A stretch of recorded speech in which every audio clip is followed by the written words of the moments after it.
Morning, Bobby. This is the same vehicle you're driving, a 2020 450h RX model. I've had this screen on for 2 days now. I'm assuming this is the screen you want after we spoke. This has been on multiple road tests and hasn't changed. The bar over here will change the sidebar. You keep getting this one, I'm not sure why, but I think I may have an idea. I'm gonna put it back on music. What I'm gonna do is go to menu on the lower button, over here to setup.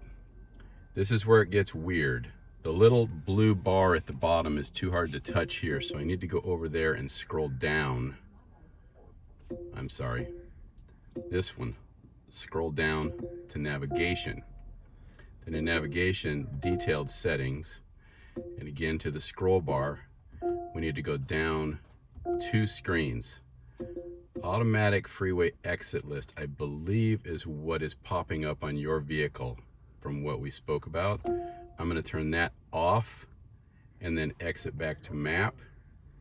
And that pop-up feature should not come on while you're on the freeway now, unless you're navigating. If you actually have a destination in, that will still pop up giving you guidance. But it should stay like this. Let me know if you have any issues changing those settings. I'll be happy to do it for you if you drive by. Otherwise, let's hope this works for the scenario you want to achieve. Thank you.